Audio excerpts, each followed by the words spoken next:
Deadman Wonderland episode 11 and 12 review. What's up, guys? Hitting you guys a review of Deadman Wonderland episode 11 and 12. These were really two good episodes, in my opinion. Episode 11 basically started off with, just recapping from episode 10, Cindy coming in, and, episode 11, the Scar Changers begging fucking Cindy to join the group, Cindy saying, fuck you, no, I'm out. And it was pretty crazy. Shit got real.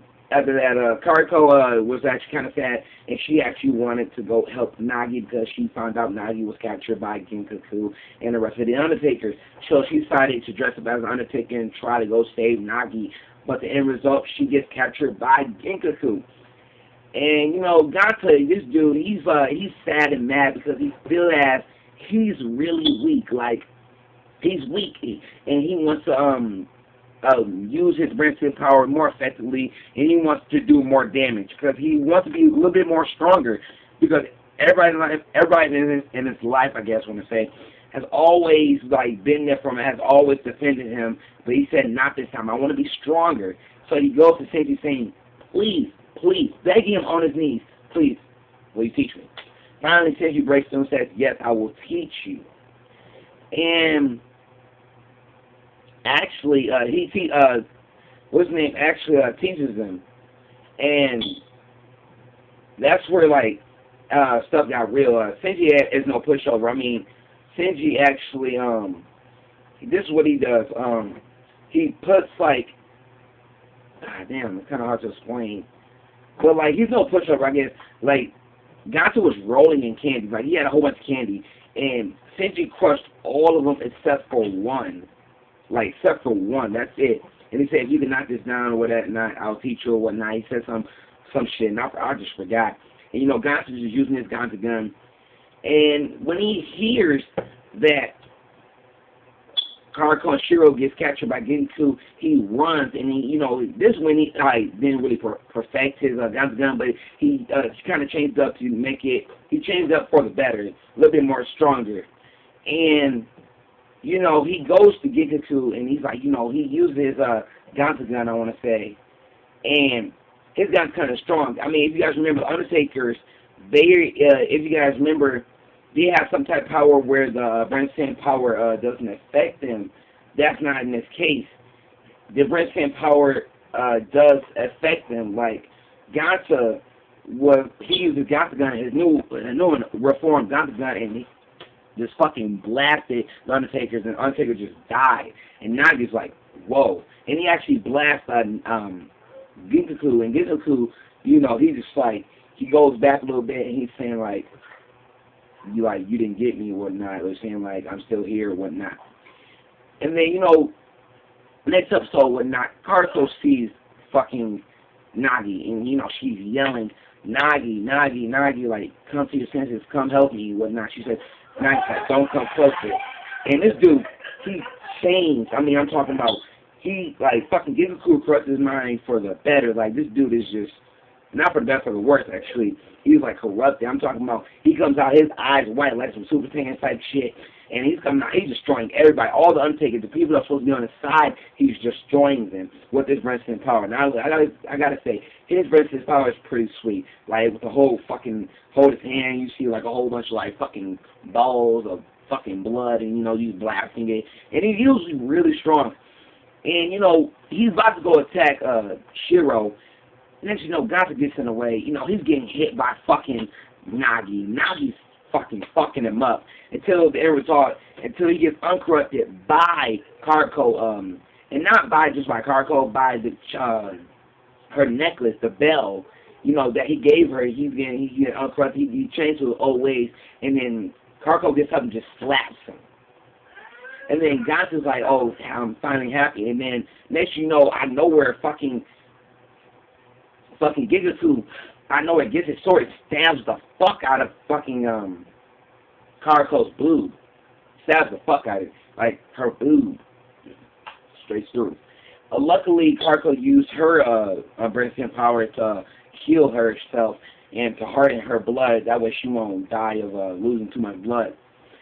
And, I finally realized Hibana was not dead from Nagi, she just got knocked out, and she's like saying like, what the fuck is happening to basically Genku? I don't want to be a part of it. And she sees the Mockingbird, the girl or guy that's been hanging out around Shiro for the past few episodes.